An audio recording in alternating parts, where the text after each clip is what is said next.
nosotros. Y para este nuevo ciclo decidimos proponer unas conversaciones alrededor del tema de los libros ilustrados. ¿Por qué los libros ilustrados? Porque sentíamos que había un montón de estereotipos relacionados con el libro ilustrado. ¿Es solo para niños? ¿O sirve para entretener y ya? ¿O son objetos solamente bellos? O si quieres hacer promoción de lectura, pues no puedes poner un libro ilustrado porque tiene muy poquito texto y eso no es leer. En fin, miles de estereotipos que tal vez ustedes no tengan, pero el público sí. Entonces decidimos reunirnos con 8 editoriales diferentes y decir, oiga, hagamos 8 propuestas para leer y narrar diferente. Entonces en cada uno de estos encuentros van a haber una propuesta de una editorial. En el primer encuentro, que fue con Nórdica, y ya encuentran esa conversación en nuestra página de YouTube, hablamos sobre la conversación del lector, el ilustrador y el autor. Pongo los 3 casos. ¿Por qué? Porque primero inicia con la conversación entre el ilustrador y el autor sobre un texto, pero finalmente existe una tercera persona que es el lector, que es la interpretación. Es decir, que yo como lector podría tener 2 interpretaciones diferentes de 2 autores distintos del texto. Nos centramos mucho en esa conversación porque nos permitía analizar las diferentes estrategias narrativas y formales, y cuando digo formales me refiero al tipo de letra, al color, al papel, al tipo de ilustración, al tipo de elementos que utiliza el ilustrador para comunicar. Entonces, en eso vamos. Eso ha sido parte de lo que hemos hablado, y hoy trataremos desde Sexto Piso de hablar de otras cosas que tienen que ver con este tema, pero que son un poco diferentes, y en algunos casos, si va a ocurrir, los editores se van a contradecir, y eso no es que esté mal, por eso son propuestas para leer diferente. Ustedes pueden analizarlo y al final sacar sus propias conclusiones. También les dije que habíamos hecho una lista de reproducción en YouTube sobre los gustos y sugerencias de películas animadas que ofrecían los editores de estos encuentros. Entonces, me encantaría que empezáramos con el recomendado de Santiago Tobón, uno de los tantos recomendados de Santiago Tobón para ustedes, y quisiera contarles a los que no estuvieron la vez pasada que con Diego hicimos el recomendado de Fantasía.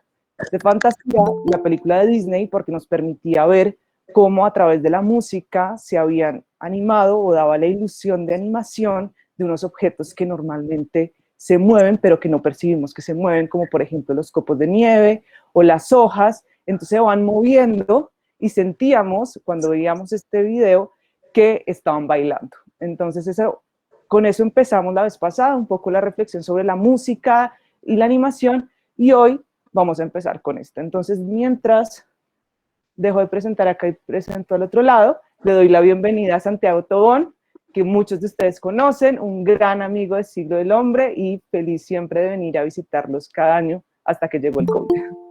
Exacto. Bueno, María Elvira, buenos días para ti, para todos ustedes. Encantado de estar aquí. Espero que esta charla sea interesante y productiva para todos. Intentaré, como decía María Elvira, estar muy atento a las preguntas. Hay unos temas de los que, bueno, me proponía María Elvira hablar e intentaremos hablar de eso, pero si alguien tiene alguna pregunta que crea pertinente, pues que la haga por favor en el momento y yo intentaré hablar de todas y prometo decir la verdad. Este es el recomendado de Santiago Tobón. Ahora acabamos de ver el tráiler de la película Persépolis, que es uno de los recomendados de Santiago Tobón para este ciclo, y digo uno de los recomendados porque lo que queríamos hacer era proponerles diferentes ejemplos de cines o de series o de videos musicales donde se usara la narración, donde se narrara a través de la ilustración. ¿Por qué? Porque sentíamos que parte de la reflexión que debíamos hacer era esa, entender los diferentes lenguajes narrativos que se ven a partir de otro tipo de narraciones que no necesariamente tienen que ver con nuestro oficio, pues porque uno dice, no, pero yo solo me muevo en el mundo del libro, pero si entendemos la narración como algo mucho más amplio, pues nos podemos alimentar de ese tipo de ejemplos como el de Persépolis.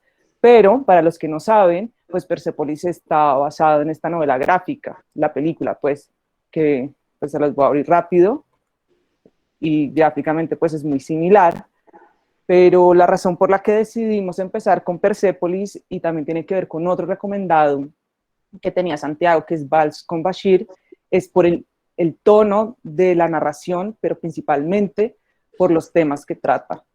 Los dos son películas o historias o narraciones que hablan de guerra, conflicto, justicia, y creo que de eso también vamos a hablar hoy, y de cómo las estrategias formales y las estrategias que tienen que ver con la narración a través de los libros pueden ayudar a contar esas historias de otra manera. Entonces, para los que no conocen a Santiago Tobón, él es uno de los miembros del consejo editorial de Sexto Piso, para ser más exacto, ahora que nos explicó. Ya le dimos la bienvenida, pero Santiago, me encantaría que habláramos un poco de Sexto Piso como editorial general, con sus 5 colecciones, con sus 18 años de trabajo, y después nos metemos en la colección de ilustrados. Bueno, María Elvira, buenos días a los que acaban de llegar también. Gracias por estar aquí, por la invitación, María Elvira. Bueno, Sexto Piso, como tú decías, cumplió su mayoría de edad, tiene 18 años de haber comenzado. Tenemos 5 colecciones y algunos libros fuera de colección. Nos ocupamos de todos los géneros literarios, en lo que yo incluiría también como género literario el libro ilustrado y el ensayo. Un poco, a mí me gusta decir que es una editorial heterogénea o dispersa, y eso se ve en las colecciones que tenemos. Voy a ir un poco por hacer más o menos cierto orden histórico. El primer libro de Sexto Piso fue un libro de ensayo, es decir, la primera colección que comenzó fue ensayo. Posteriormente empezamos a publicar narrativa, y en el año, para ir empezando a entrar un poco en materia, aunque luego volveremos a la colección de ilustrados, en el año 2006, si mal no recuerdo, publicamos el primer libro de la colección de ilustrados. Y posteriormente, para hacer una división de la colección de ensayo, digamos que tenía un tono más académico y queríamos publicar unos libros que podríamos considerar más como no ficción, escindimos la colección, digamos, y empezamos una nueva colección que se llama Realidades. En esa colección buscamos publicar, digamos, crónicas, biografías, autobiografías, digamos, con un tono un poco más narrativo, menos académico si se quiere. Y la colección más reciente es la colección de poesía. Es un poco en ese tiempo y en la medida en que han ido, bueno, gestándose esas colecciones, pues han pasado esos 18 años y algo más de 400 títulos publicados ya. La editorial nació en México y tiene también sede. A los 2 años de haberse fundado en México, empezamos también a publicar directamente con oficina, por llamarlo de algún modo, con sede en España, donde estoy yo ahora, en Madrid. Y bueno, la intención era, digamos, abarcar lo que a mí me gusta también llamar como el ámbito común de nuestra lengua. Y en ese sentido, pues un poco el paso que dimos de venir acá era con la intención de, obviamente, de llegar al lector español, pero también al lector en español, entendiendo España como el polo de la edición en nuestra lengua. Y bueno, ese fue más o menos el trayecto. Sí, muy estratégico, ¿no? Todo dominio del mercado desde las dos puntas del Atlántico. Para los que no saben, ahorita les voy a compartir, nosotros hicimos un programa de radio con Diego Rabasa cuando cumplieron 18 años, un poco para hablar de cuáles eran esas cosas importantes que tenía que tener una editorial para cumplir mayoría de edad. Es muy divertido, se los voy a dejar ahí en el chat para que lo puedan ver y entender un poco más todo el contexto de qué ha pasado, qué errores han cometido los editores de Sexto Piso siempre hablan de sus aprendizajes en el camino y realmente siempre lo agradecemos porque no todo el mundo habla de eso, ¿no? Es mucho más fácil contar la historia a partir de los triunfos y no a partir de los no aciertos, pero los no aciertos siempre permiten aprender un montón de cosas.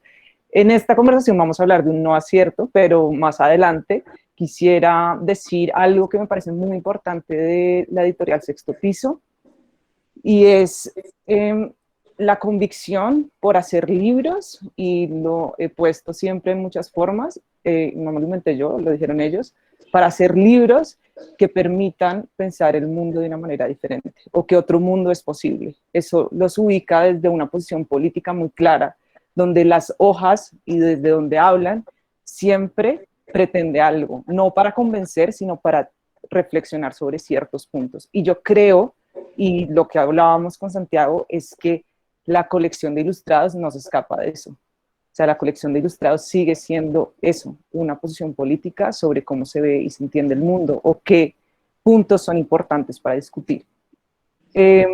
Lo que me acuerda del título del evento, Santiago. Muy bien. Hablemos del título del evento.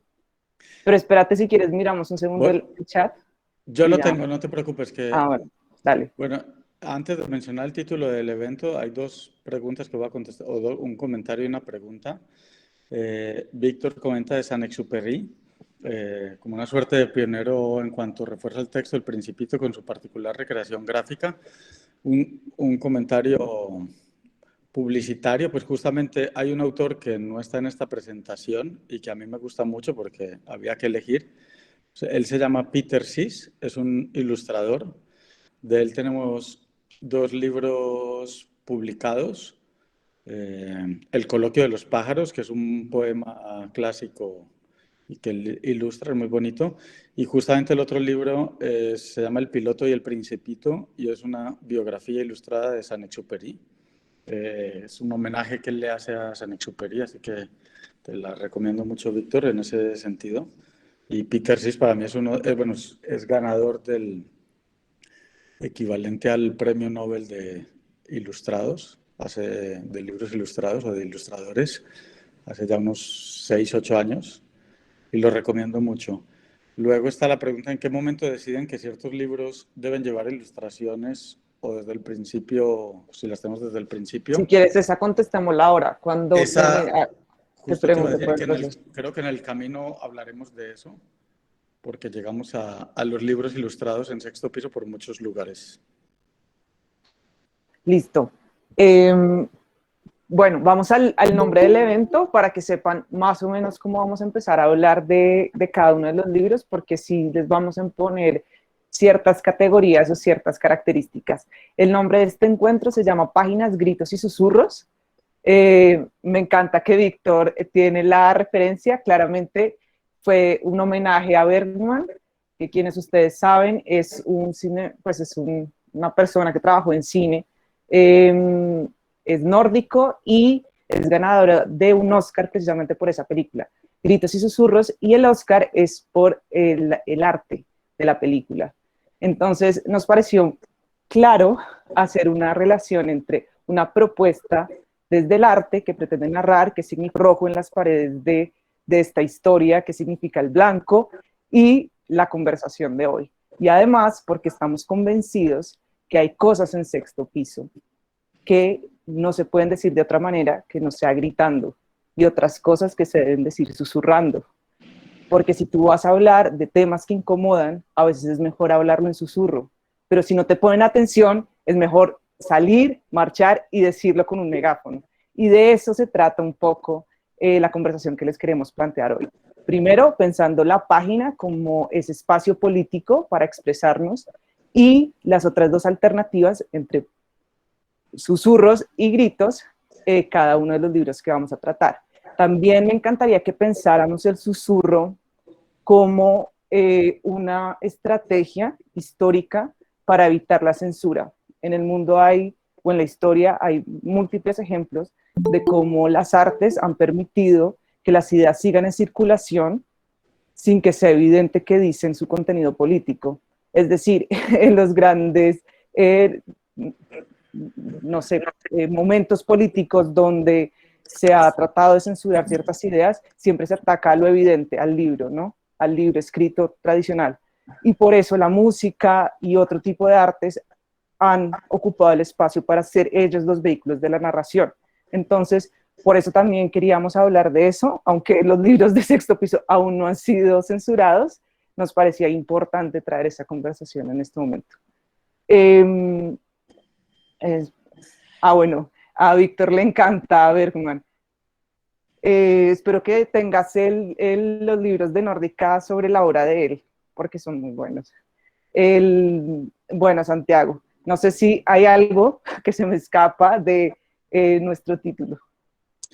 No, yo creo que es un buen recorrido, una de las tantas maneras de acercarse a la colección. A mí me gusta pensar también que esta colección de libros ilustrados sobre la que vamos a hablar ahora con un poco más de profundidad, pues refleja lo que tú bien decías, ¿no? Un poco el carácter de la editorial que no vemos, es decir, como tú indicabas al principio, no es que haya un camino o una única manera no sé, de enfocar una colección de libros ilustrados o una editorial, ¿no? Cada camino es válido y nosotros tenemos uno peculiar, tan válido como otros, con una propuesta de lectura para cierto tipo de lector en el que nos identificamos y eso creemos que las diferentes colecciones que tenemos pues reflejan eso y la colección de ilustrados no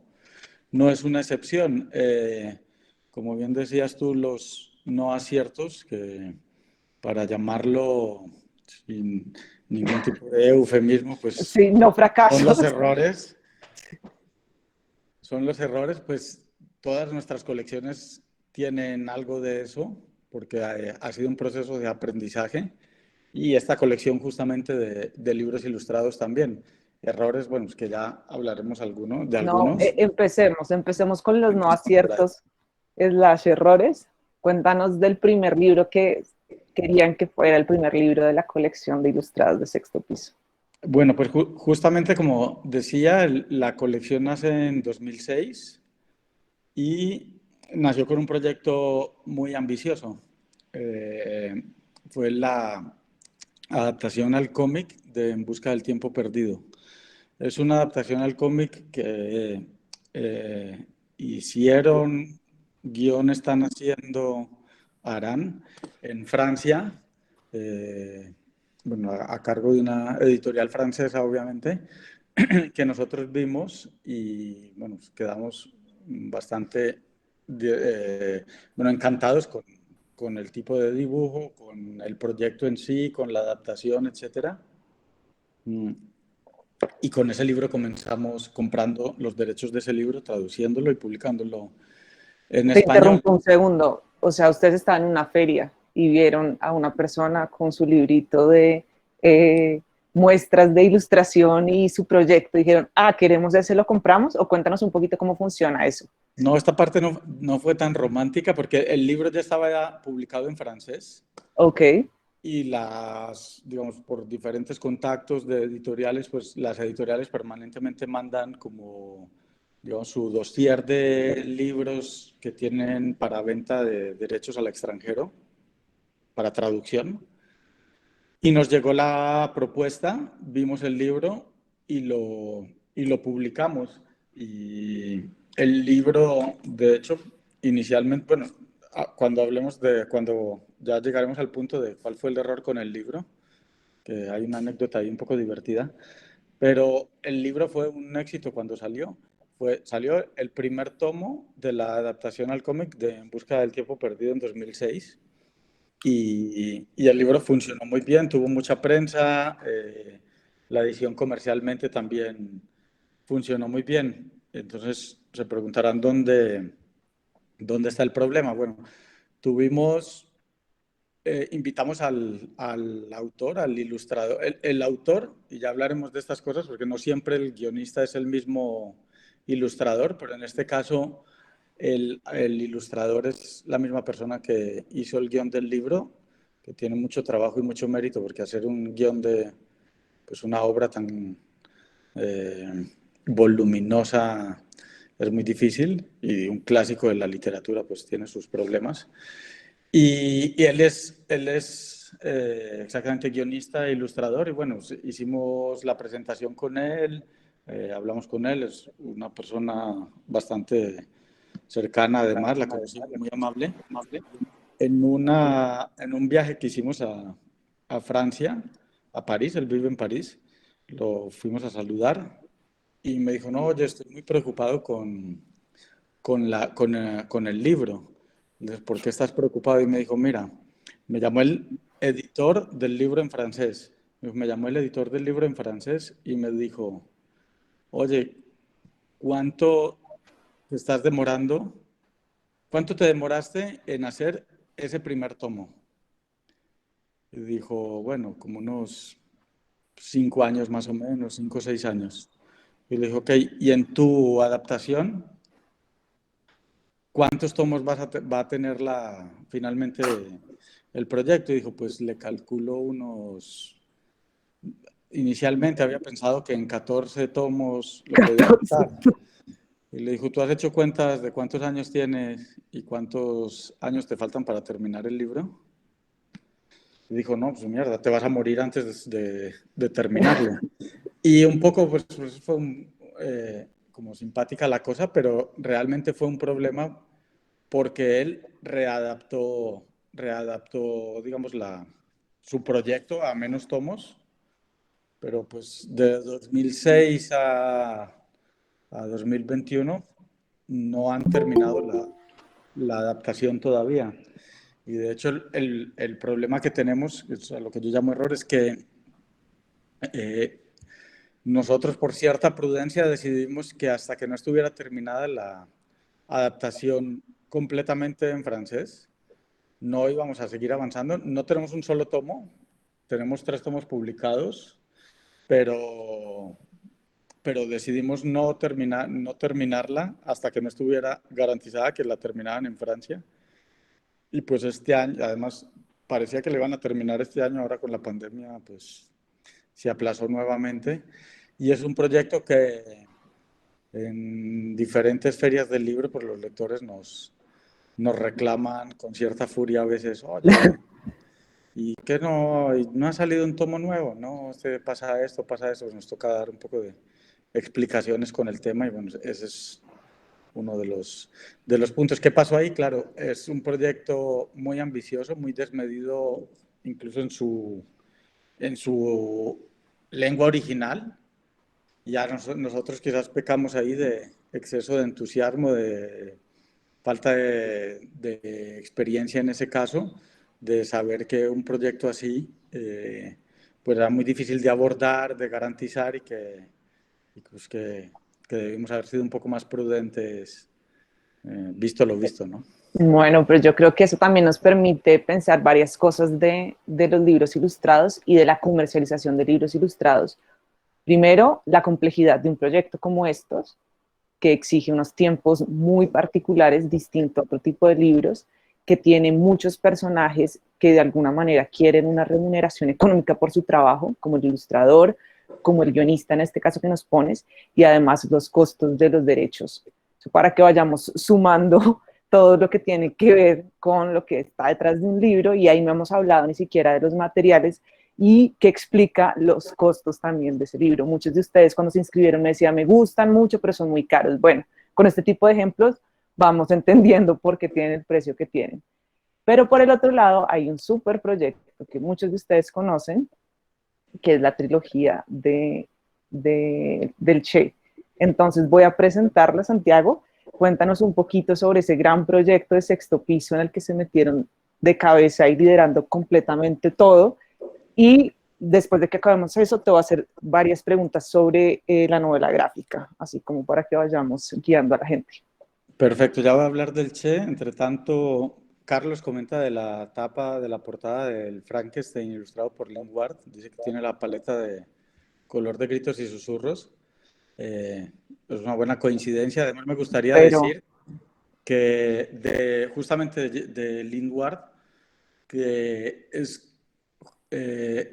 digamos, esas ilustraciones ya existían, las compramos, evidentemente es un clásico, las compramos para hacer una edición de Frankenstein, luego hablaremos de esa relación entre texto e imagen, pero simplemente resaltar que diría que entre Lindward y Masserel son los padres, los llamados padres de la novela gráfica, ¿no? Es quizás uno de los primeros autores a los que se les atribuye, ¿no?, la creación de la novela gráfica.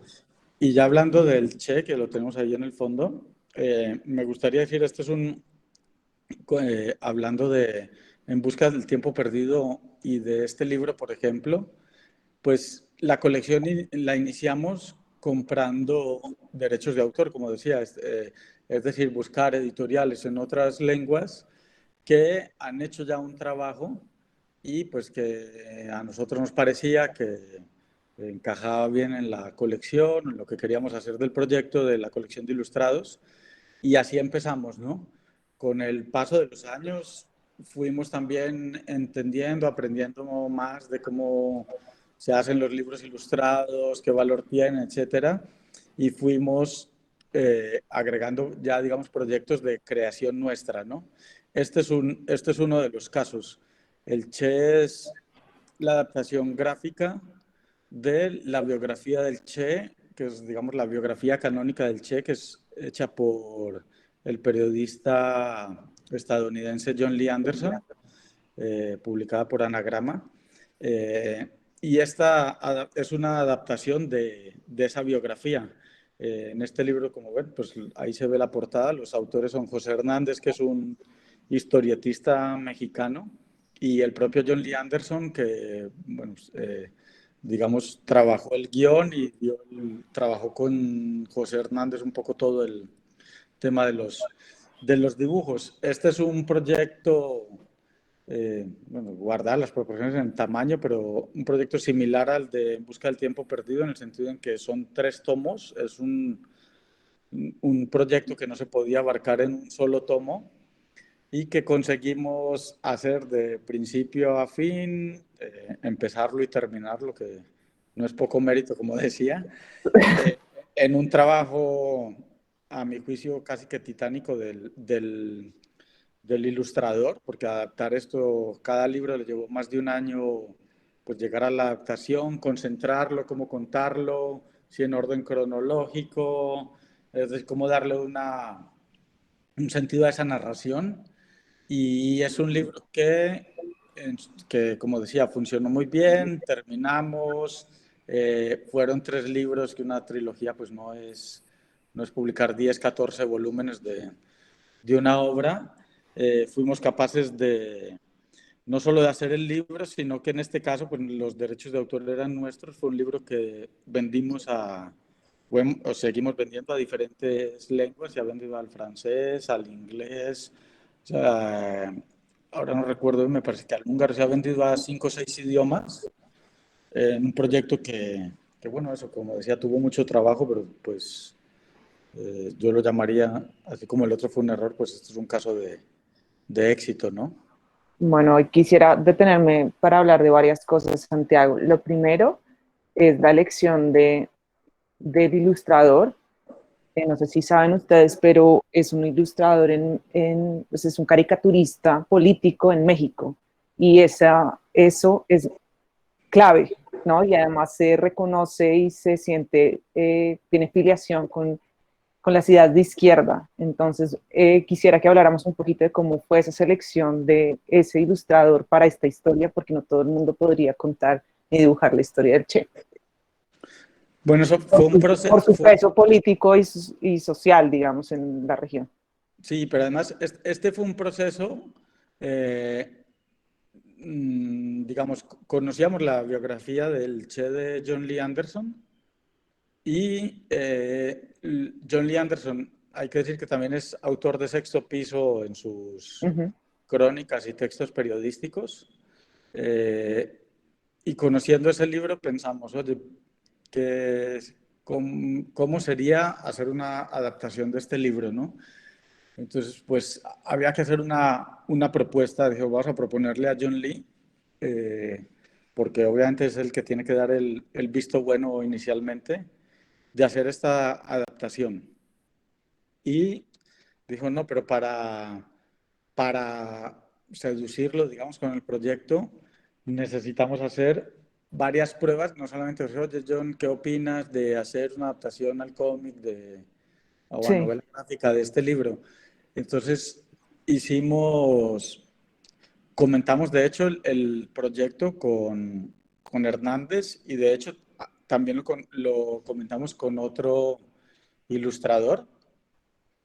Dijo, vamos a hacer un par de páginas, 2 o 3 páginas del proyecto, a ver cuál se adapta más a lo que John Lee puede querer y a lo que nosotros también podemos querer. Y, y bueno, pues en ese trabajo, eh, digamos que la elección de John fue por trabajar con Hernández, ok, que como tú decías es un historietista, caricaturista de opinión, diría yo, de las personas, ¿no? Que sacan viñetas en los ajá. periódicos con temas políticos. eh, y él se entusiasmó mucho con el proyecto. Él, para que se den cuenta, por ejemplo, de todo lo que... Él nunca había hecho una adaptación al cómic de nada. Es decir, era más caricaturista y viñetista que hacer estos trabajos de largo aliento. Y se entusiasmó con la idea porque él, bueno, conocía el libro de John Lee, lo admiraba, etcétera. Hubo muy buen feeling entre los dos, trabajaron juntos todo el libro. Él iba enviando imágenes y pruebas y se iban corrigiendo entre el autor y la editorial. Se hizo realmente un esbozo porque hay una pequeña diferencia porque este libro, ya se darán cuenta, pero no empieza por el principio. Digamos, empieza por el viaje del Che de México a Cuba a hacer la revolución.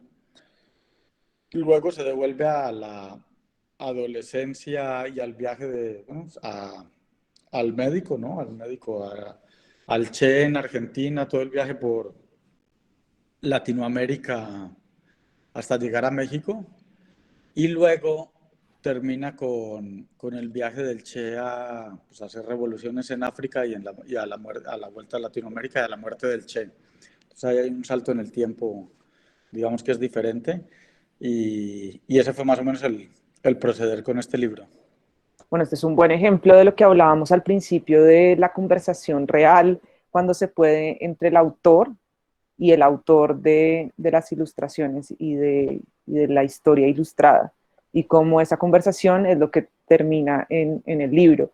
Me parece muy importante una sugerencia que nos hace Lucas de Mr. Fox, y creo que no es menor, y es a que aclaremos un poco los formatos, Santiago, para los que no somos expertos, cuáles son las diferencias desde el punto de vista de Sexto Piso, y hago aclaración en eso para no entrar en discusión, del libro álbum, la novela gráfica y el cómic. Bueno, ahí nosotros también tenemos, como decía, que cada cual tiene su manera de hacer las cosas. Nosotros, en vista de eso, también que decía un poco que nos gusta explorar diferentes cosas, no usamos un único formato. Hay ciertos hábitos, llamémoslo así, ¿no? De formatos de álbum ilustrado, pero hay ciertos hábitos de lectura según los países también. Por ejemplo, eh, la tapadura es más común en unos países y en otros prefieren los libros en rústica. El álbum ilustrado en un formato mayor, digamos.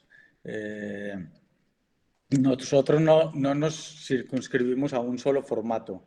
Entonces, la idea un poco que la novela gráfica tiene un formato menor que el álbum ilustrado como tal, pero hay excepciones, por ejemplo, en nuestro caso incluso, un libro como Extraños de Javier Sáez Castán. Es un libro, no recuerdo el formato, pero es creo que un tabloide, es un formato de eso, del periódico formato tabloide.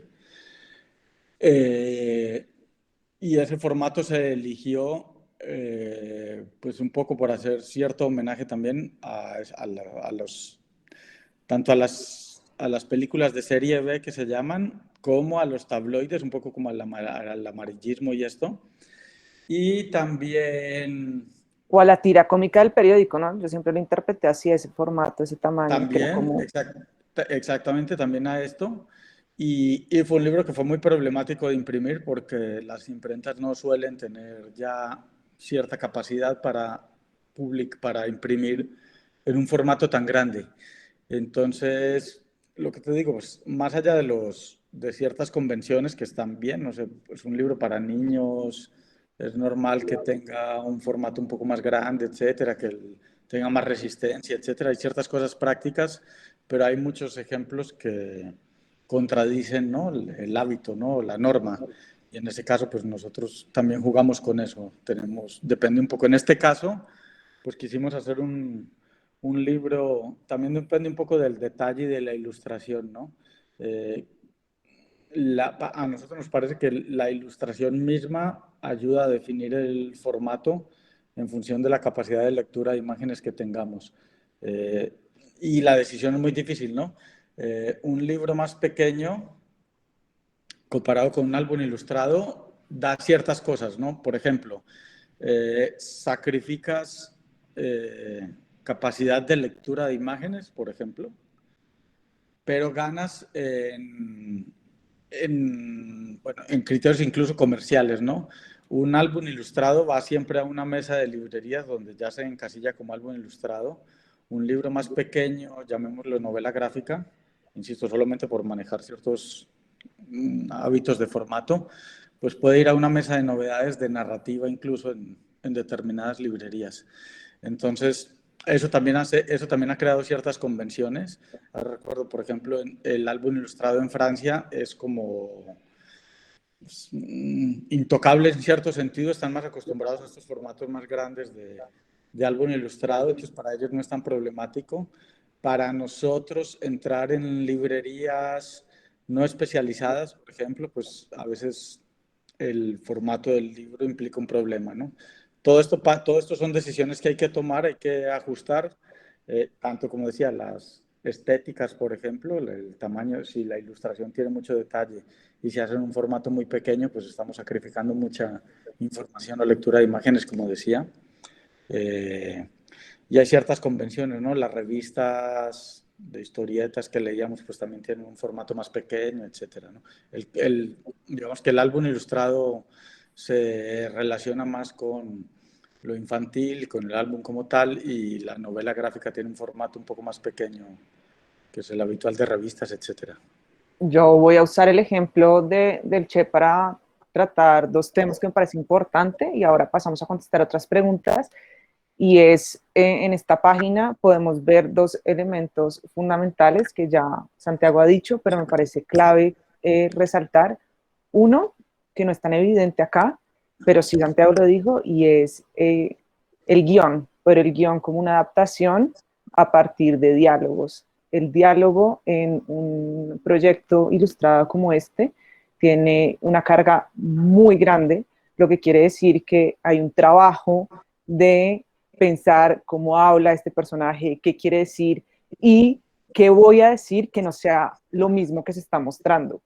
Y eso parece como obvio, pero muchas veces no se hace. Y ahí hay un punto clave para ver o enamorarse de un proyecto y es que si la persona dice, oh, no me robes, no se vea literalmente que lo están robando en el dibujo. Tiene que haber un diálogo, un baile entre esas dos propuestas. Nunca habíamos hablado de diálogo hasta el momento en estos ciclos, entonces me parecía importante ponerlo acá, donde el diálogo cobra una importancia fundamental y que no, y lo otro es la yuxtaposición de imágenes, que es básicamente el principio de la edición y el montaje cinematográfico, pero que en esta ilustración que están viendo, pues en esta página se ve clarísimo. Entonces tenemos acá la imagen de un barco, después una imagen de alguien que lee y después otra imagen de un barco. ¿Qué creemos que está pasando ahí? Seguramente todos ya tenemos eso muy interiorizado y ya está en nuestra cabeza, pero es una narración en paralelo. Entonces, esta imagen más esta otra, que es la yuxtaposición, genera un significado y es algo muy grave está pasando acá y algo muy grave está pasando en el otro lado. O sea, son igual de importantes, digamos, pero no están en el mismo lugar. Y otra cosa muy bonita que nos permite ver esta imagen, que es algo que me parece clave, es el primer plano sobre un elemento que está en el cuadro anterior. Entonces, hay algo en esta carta que se está diciendo que es muy importante, pero es igual de tensionante y preocupante que la tormenta que están viviendo. Eso como para dar un ejemplo de esas estrategias narrativas de cómo contar una historia de una manera diferente. Seguramente, y es un bonito ejercicio, seguramente en el primer libro de John Lee Anderson, pues no está contado así, pero es la interpretación de ellos dos o del No, autor a este momento. Dime. para nada son iguales. No, los dos libros tienen acentos diferentes. Alguien preguntaba aquí, se me pasó la pregunta, pero que ¿cuántas páginas tiene el libro original y cuántas la edición ilustrada? Eh, el- la biografía del Che deben ser casi 800 páginas o cerca de 800 páginas, y estos son libros de unas 120 páginas y son 3 tomos. No hay una correlación, como decía, no, en las adaptaciones es como la adaptación en el cine, ¿no? De una novela o de un libro.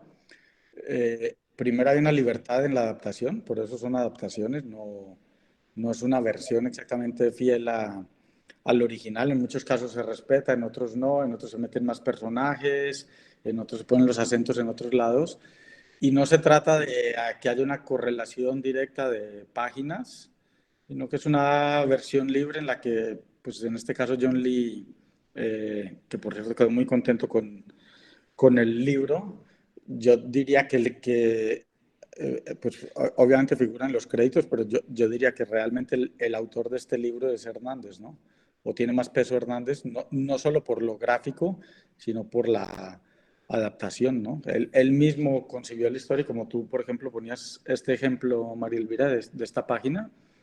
Esto se acerca mucho más al cine, ¿no? Lo del primer plano, la juxtaposición de imágenes. Aquí hay un flashback, bueno, es el Che montado, para los que están viendo, es el Che montado en el Gran Mayo. Se va a hacer la revolución y es una carta a la madre, ¿no? En- eso no pasa así en el libro de John Lee, ¿no? Por supuesto que no es así. Esto está mucho más novelado, por ejemplo. Pues sí, igual a mí me encanta este ejemplo porque también eh, es pensar que es una adaptación de emociones y de lo que hablábamos, ¿no? De gritos y susurros, de cómo contar algo que digamos, en la vida de él tuvo cierto impacto emocional, cómo contarlo a partir de imágenes. Y ese precisamente este ejemplo es muy claro, ¿no? Y los colores y la expresión y la mano de la persona en la cara, pues uno ya sabe que hay preocupación y bueno, ciertos elementos muy puntuales que uno sabe que no están narrando una escena de felicidad y de amor, no, es evidente. Para que sigamos un poco en el catálogo, te preguntan de Casa Tomada. Iba a contestar esa pregunta justo, que sirve bien, es interesante la pregunta, ¿por qué no hacer dos colecciones, una de clásicos ilustrados y otra de novela gráfica? Bueno, hay varias respuestas a eso, pero empecemos porque, como les decía al principio, Sexto Piso es una editorial heterogénea. Y en cada colección, digamos, y ahí viene un poco un dilema del editor, el proyecto editorial, lo que uno concibe, bueno, en nuestro caso la idea era muy incipiente, digamos, yo lo he dicho en varios escenarios, pero hay muchas maneras de llegar a la edición, dos, por resumirla en dos. Una es tener la experiencia, haber conocido el mundo editorial y de pronto decidir que se va a hacer un proyecto y bueno, pues, se lanza uno al agua y monta su propia editorial. Ya con un conocimiento, en nuestro caso, pues como también anotaba María Elvira, pues ha sido otro, ha sido el método de ensayo-error, desde sin saber nada, pues lanzarnos de ese modo. Insisto, cada situación tiene unas ventajas y unas desventajas. Entonces, quizás la concepción, quizás no, la concepción del proyecto editorial nuestra desde el principio era muy limitada, ¿no? Nosotros publicamos ese primer libro de ensayo que les contaba sin saber que la editorial iba a tener varias colecciones, que nos íbamos a interesar posteriormente por publicar libros ilustrados, y así hay muchos casos. Cuando se tiene más recorrido, pues quizás puedes delimitar mejor las colecciones o dividir, ¿no? Vamos a hacer determinadas colecciones. Yo en todo caso, terminando de contestar la pregunta, creo que no vale la pena, en mi concepción, hacer dos colecciones. Creo que en nuestro caso, como en la narrativa, ¿no? Nosotros en narrativa no nos planteamos hacer una colección de clásicos, una colección de autores contemporáneos centroeuropeos, otra de colección de autores contemporáneos latinoamericanos. Y ese es un poco el problema al que se enfrenta el editor. Entre más se segmente, más difícil es mantener la presencia y el destino de las colecciones. Y entre menos se segmente, pues es más fácil eso, pero también se corren otros riesgos. Te pongo ejemplos. Un editorial como Anagrama, bueno, como Acantilado, por ejemplo, o Anagrama en muchos casos, no, si bien tienen colecciones, no tienen tantas divisiones como otras editoriales. Es decir, ellos publican no ficción muchas veces de un modo que a nosotros nos parece que es casi como una novela, ¿no?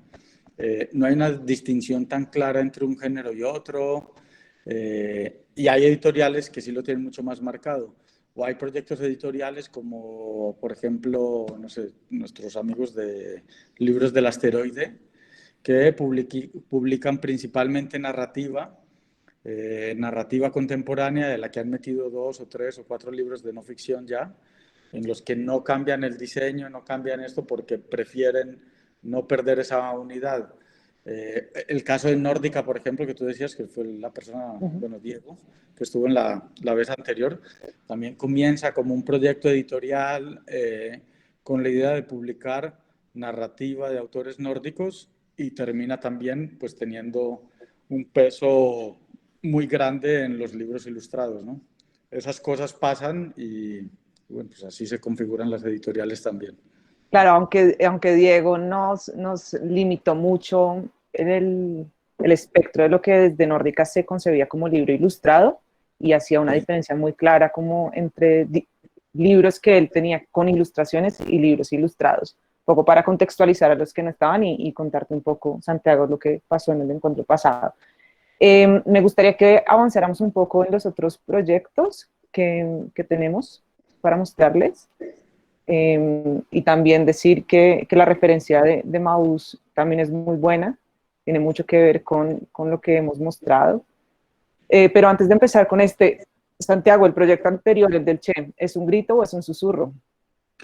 Bueno, mira, yo creo que Porque hay a muchas veces, cosas sobre el Che, ¿no? O sea, el Che está por todas partes. ¿Por qué hacer un proyecto de este? ¿Por qué bueno, gritarlo? lo primero es que estas categorías, que es un muy buen nombre, como tú decías, páginas, gritos y susurros, las páginas hablando de lo político, lo que creo también es que estas categorías se mezclan. Es decir, el libro del Che es sin duda una página y es un grito, por ejemplo, ¿no? Es un grito también por el estilo de la novela gráfica, por el autor, por el contenido político, y a veces se grita más alto o más bajo, ¿no? Ahí pasamos a otro ejemplo, pero ya aquí vamos a hablar de gritos en voz baja o susurros en voz alta, o dónde está, ¿no? Como la línea de, Sí, un poco pensando en narrativa, ¿no? El cuento largo, la novela corta, pues a veces esos límites se rompen, y es parte de la gracia también, ¿no? De la concepción de la editorial o la colección de ilustrados como una exploración permanente, ¿no? Nos gusta pensar que es un laboratorio abierto. Este es uno de mis libros preferidos de la colección. Se llama Vimayana, Experiencias de un Intocable.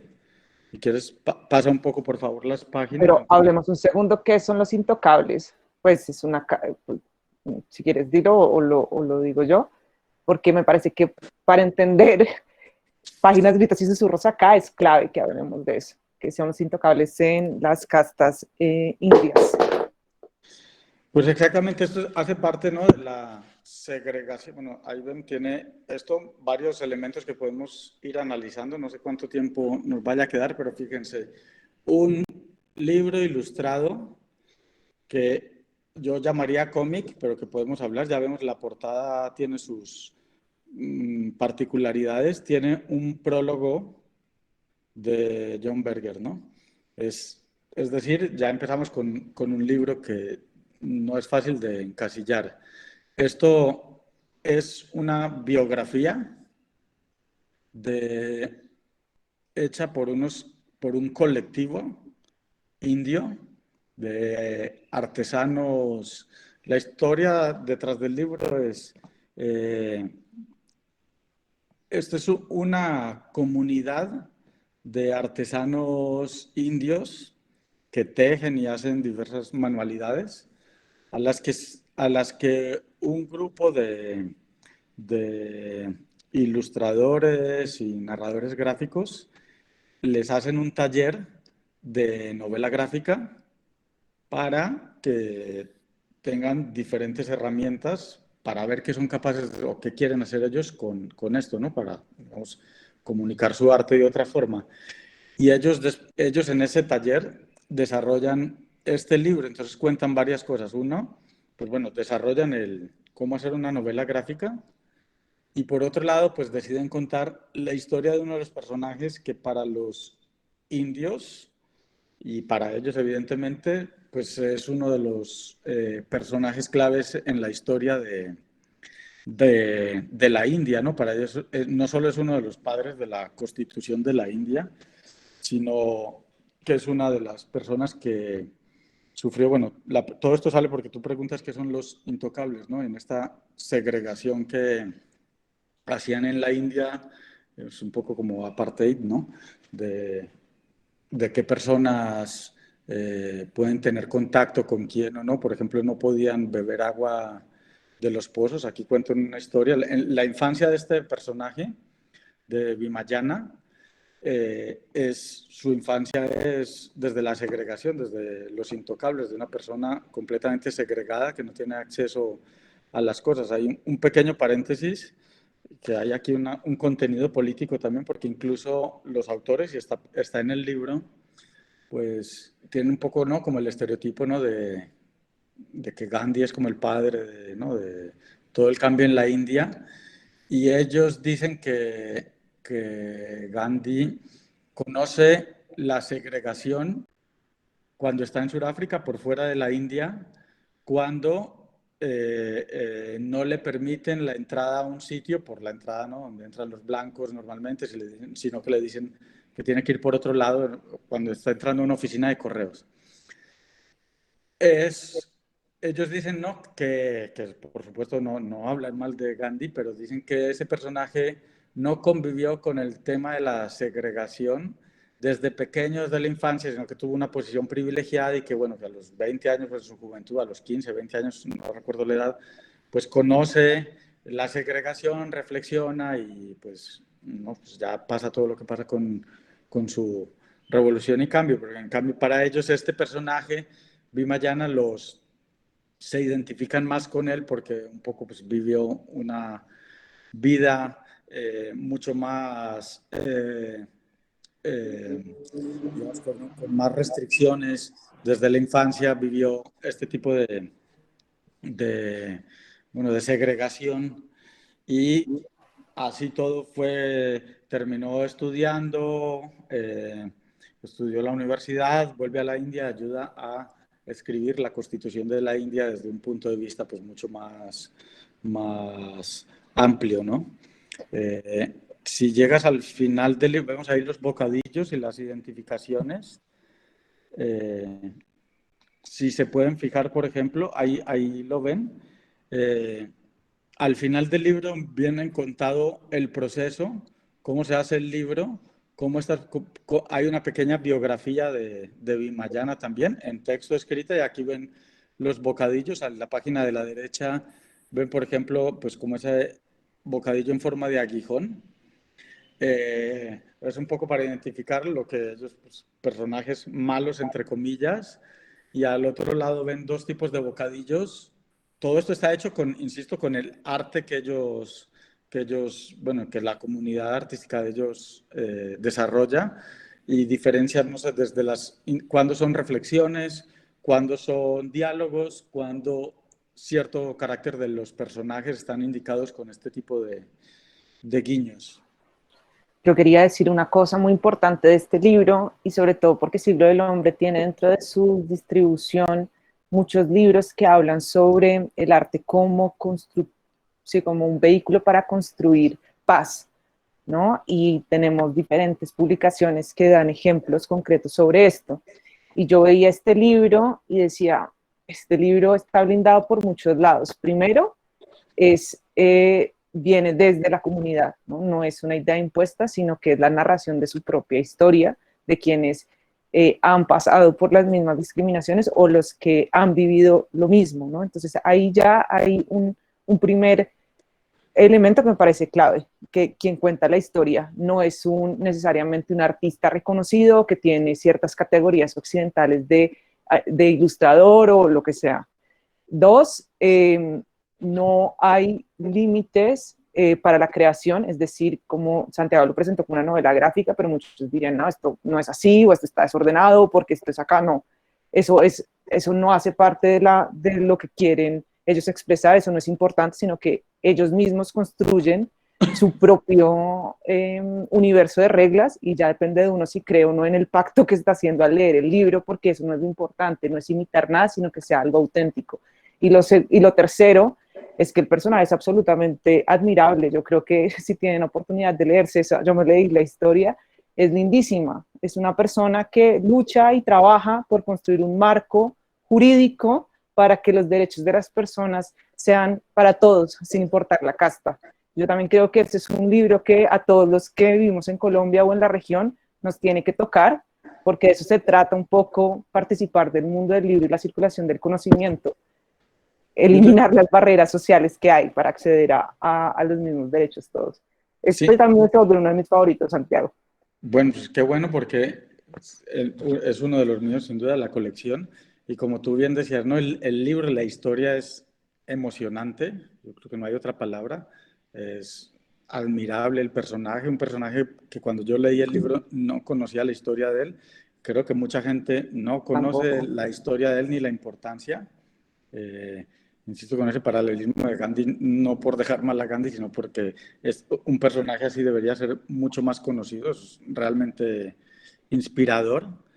Y si se fijan también, bueno, ahí ven más, estas son las biografías que ellos mismos hicieron de los autores, de ellos mismos, su propia pequeña nota de quiénes son. Si te vas a alguna página más, o bueno, yo tengo aquí alguna, si quieres dejarla ahí. Divino. Digamos que todas las, fíjense cómo rompen como la regularidad de la viñeta, como vimos, por ejemplo, ¿no? en El Che, por ejemplo, un libro más al uso de la novela gráfica, como Tradicional. todo es rectangular, cortado, cada cuadro, pues ellos, en su manera de expresarse, dividen las viñetas de otra manera, completamente irregular, pero a lo que voy es que este libro, yo por eso lo considero una novela gráfica. Este libro tiene todos los principios, digamos, que se enseñan de la novela gráfica, y ellos toman eso y hacen lo que quieren con eso, sin, digamos, interpretando la novela gráfica. Eh, Utilizan bocadillos, hacen las viñetas, utilizan color, pasan al blanco y negro, utilizan digamos, la filigrana del tejido que hacen, y con eso ilustran las cosas. La iconografía que hay dentro, bueno, de la India es brutal, la manera como representan a las personas, etcétera. Así que es uno de mis libros preferidos, que podría quedarme hablando toda la charla de él. Bueno, no tenemos tanto tiempo, pero Santiago, hay de lo que habíamos planeado, quisiera que pasáramos muy rápidamente, de pronto Casa Transparente queda para otro encuentro, pero hablemos rápido porque preguntaron por los clásicos de este libro, de las aventuras de Tom Sawyer, por favor. Bueno, aquí viene otro tema. preguntaban de los clásicos y esto. En el desarrollo de la colección, ya habíamos editado algunos clásicos sin ilustraciones, uno que otro libro, y dijimos, bueno, nos gusta presentar lo clásico y lo contemporáneo y poner en diálogo, digamos, la pertinencia de los clásicos, como todos sabemos, son libros que no pasan de moda, ¿no? Que siempre a todas las generaciones nos dicen algo, tienen algo que decirnos y por eso, pues bueno, ya luego podemos discutir qué es un clásico, etcétera, pero más o menos esa es una de las particularidades.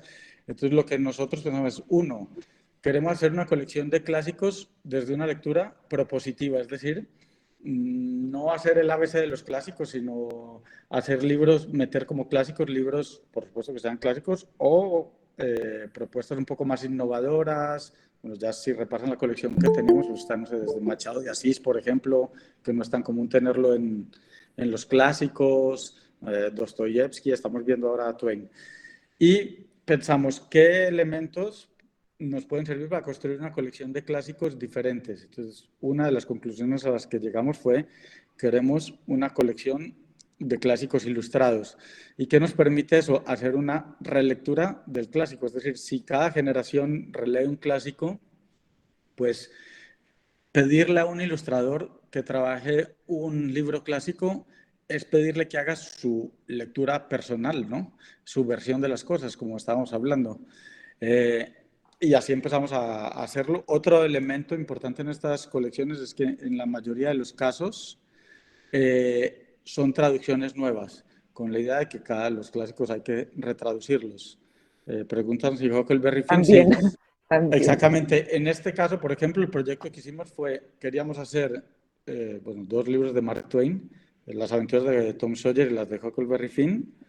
Conseguimos el mismo ilustrador, que se llama Pablo Auladel, es un ilustrador español que además es Premio Nacional de Ilustración en España, de novela gráfica, perdón, con un libro muy particular, publicado por nosotros también, que es una adaptación al cómic de El Paraíso Perdido, el clásico, ¿no? El poema clásico, poema épico.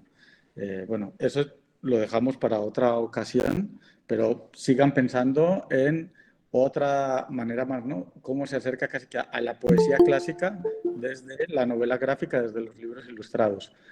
Y aquí, bueno, este es un ejemplo, a mí me gusta mucho la portada de este libro. Sí, espera, te la pongo. También, listo. Porque siempre tenemos un poco, ¿no?, la idea de estos libros como libros infantiles, y en los libros infantiles yo creo que también juveniles, infantiles, como los queramos llamar, que tienen muchas lecturas. Es un libro, no es una adaptación, ojo que en estos casos el texto es íntegro, es toda la novela, Sí, perdón, no son voy a fragmentos. ponerlo acá para que lo vean. Y si se fijan, lo que en este caso transmite Auladel, que nos pregunté, por eso hay otra anécdota, me dice, oye, él hace también libros infantiles y me dice, yo me dejé llevar por el libro, pero tengo una duda. Y me dijo, ¿qué te pasa? Y me dijo, no, es que no sé si les parezca bien. Y me dijo, te voy a mandar la imagen que tengo de la portada. Y yo la vi y le dije, oye, a mí me gusta mucho ese Tom Sawyer, ¿no? Eh, y me dijo, pero Fumando. ¿no te parece mal? Y dije, pues no, es que está fumando pipa. Bueno, pues cuando leemos el texto, si se la pasaban fumando pipa, pues es el sur de Estados Unidos, etcétera, más o menos lo que ya sabemos de la historia. Y los niños o jóvenes de esa edad fumaban. Y en este caso, él hace esa transmisión y lo deja muy claro, ¿no? Desde la propia portada del libro, ¿no? Pues un niño fumando, ¿no? Un niño adolescente fumando.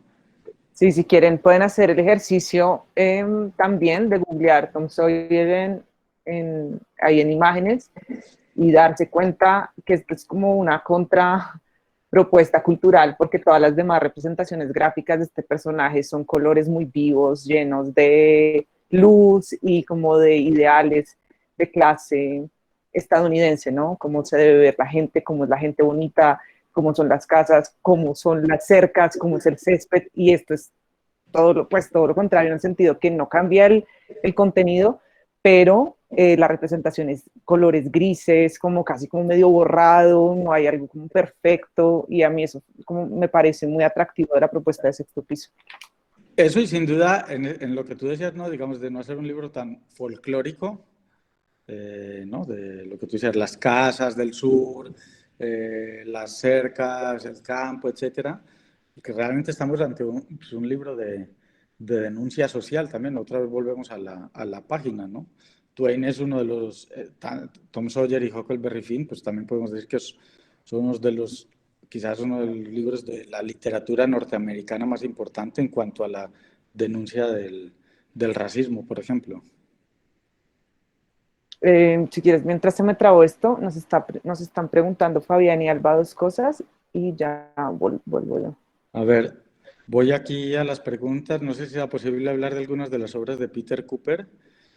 Sí, claro. Aquí estamos viendo una mientras María Elvira se traba y se destraba, que vimos Ya. justamente el de Kafkiana.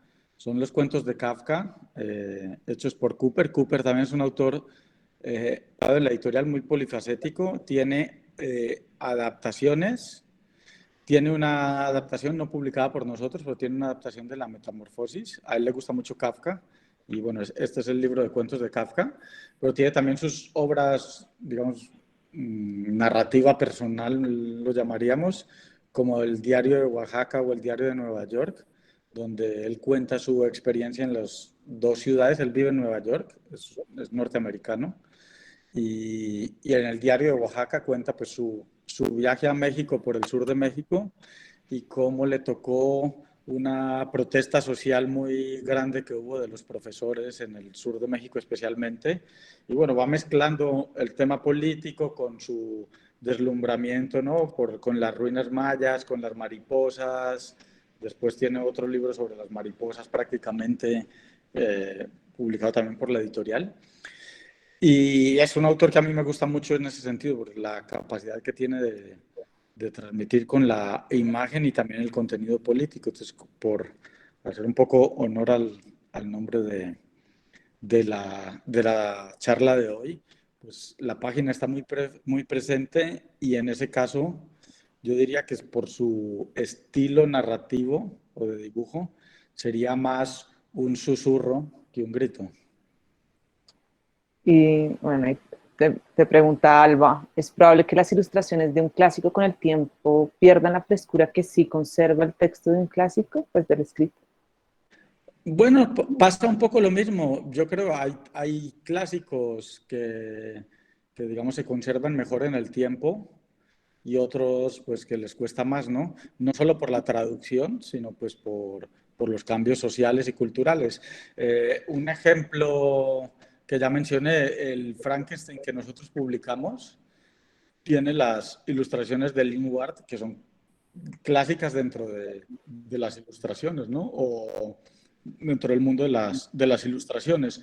Yo creo que no han envejecido mal. O diría casi que lo contrario, han envejecido bastante bien y se tiene una lectura muy actual. Hay otras que pierden un poco, ¿no? Sí, eso le pasa a todos los libros.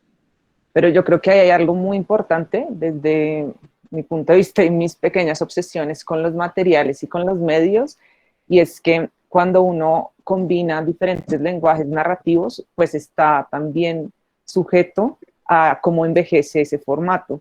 Es decir, en qué tinta se imprime, cuál era el tipo de ilustración que se utilizaba, qué herramientas para contar existían en ese caso. Por darles un ejemplo muy rápido, que de pronto en libros no es tan evidente, pero en el cine sí, uno sabe cuando está viendo una película que fue un video o que tiene el desgaste de una cinta magnética, ¿no? Empiezan a salirle estas líneas de color, empieza a notarse cierto desgaste en los colores, que no es lo original, y uno de una sabe, uy, esto está viejísimo. O sea, y no tiene que estar en blanco y negro para saber que es una película vieja, sino que lo notas en el desgaste propio del material.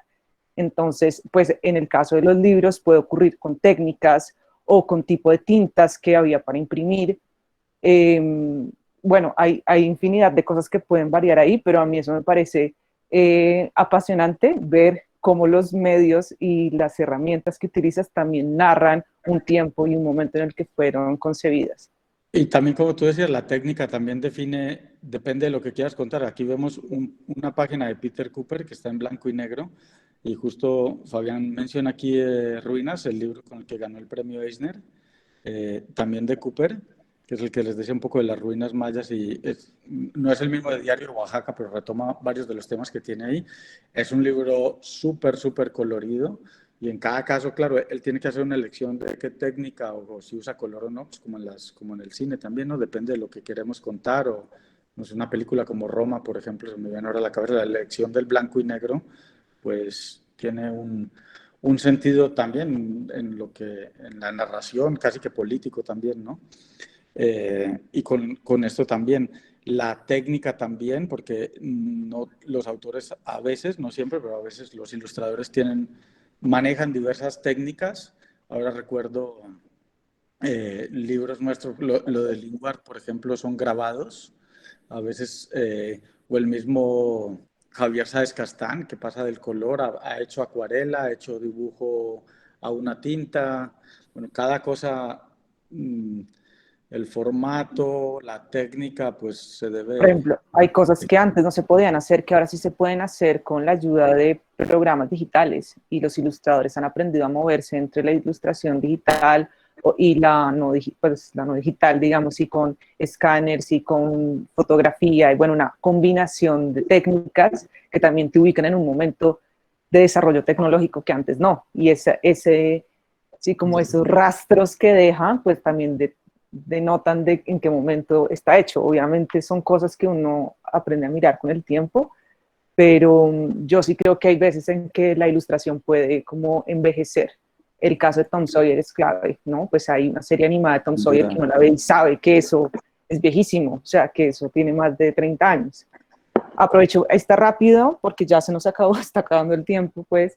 A mí me encanta esta página también, la puse ahí porque me parece clave y se ve, y me estoy volviendo un poquito, se ve algo muy importante de la obra de Kafka en la ilustración y es ese juego de interpretaciones de la imagen, ¿no? Como puede ser una escalera, pero también un laberinto, y es muy lindo ver cómo desde la interpretación de un lector, eso también habla de cómo escribía Kafka, de cuáles eran los juegos narrativos que él proponía en su texto, pero que acá, por ejemplo, en esta imagen se ve clarísimo. Eh, no hay una verdad, son diferentes interpretaciones, bueno, en fin, creo que este también es un muy buen ejemplo de cómo la ilustración también conserva la intención original de un autor. Pues sin duda, sí, bueno, y ¿no? Laberíntico, Y retorcido. la asfixia, ajá. Y no es gratuito, como decía, que eligió el blanco y negro en esto con la fuerza que tiene, ¿no? El negro en este caso. Mencionan, por ejemplo, otra versatilidad de Cooper, la adaptación que hizo bueno, la edición ilustrada, profusamente ilustrada, diría yo, de Alicia en el País de las Maravillas y a través del espejo. Y creo que estamos cortos de tiempo, Sí, pero tú decías, pues me gustaría terminar ni con ni con una página, ni con un susurro, ni con un grito, a ver, y esto muy pertinente con lo que tú decías de la técnica y la tecnología, sino con un aullido, a ver, muy bien, que no sé si lo están viendo. sí, Bueno, este es otro ejemplo más, un poema beat, ¿no? Clásico, Aullido de Ginsberg, eh, ilustrado, no sé si vieron la película de Ginsberg, hecha en la parte que tiene, pues, animaciones. Este es casi el proceso contrario de volver las animaciones páginas de libro. Pues justamente, pues como decía, el proceso normal es volver el libro a animación y este caso es el contrario, es volver la animación libro.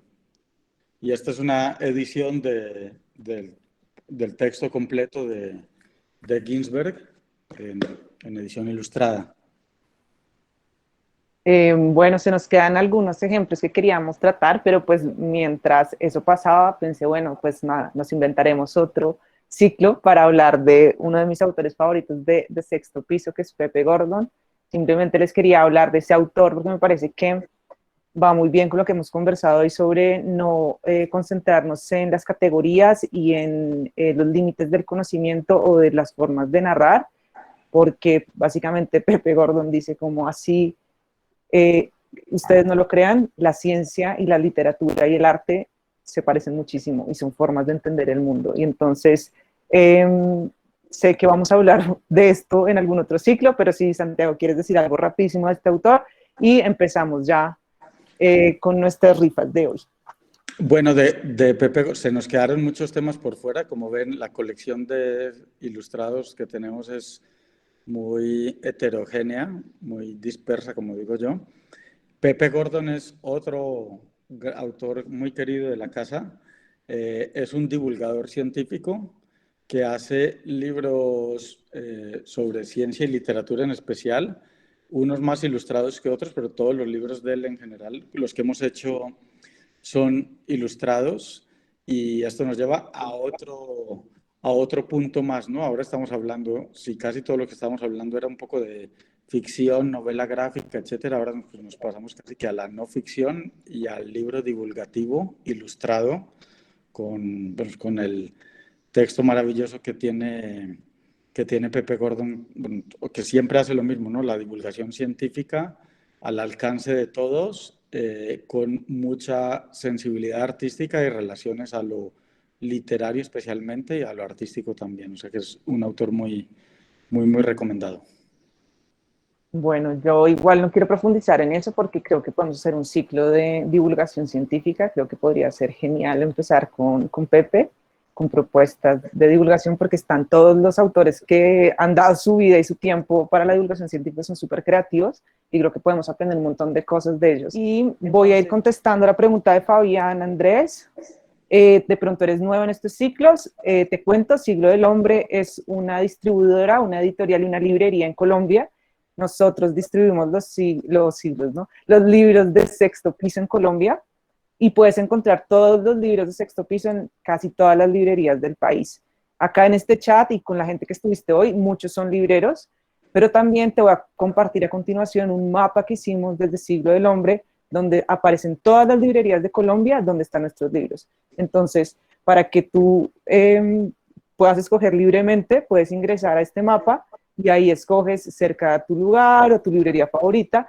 En el mapa vas a encontrar teléfono, página web, todo lo de las librerías para que puedas llamarlos y preguntarles. Y pues igual, sabes que nos puedes escribir por redes sociales, preguntarnos, y con gusto nos consideramos todos el equipo de Siglo del Hombre como libreros digitales y no digitales. Entonces nos encanta responder preguntas de lectura en redes sociales y estamos como @Siglo del Hombre en Facebook, Instagram y Twitter. Conversación. A ti, Santiago, gracias por tu tiempo, por contarnos en detalle cada uno de los proyectos de Sexto Piso, sobre todo con tanta honestidad. Pues no, gracias María Elvira por la invitación. Cuando quieran, ya como ven, se nos quedan muchos temas pendientes. Cuando quieran, me tienen a disposición. Muchas gracias a todos.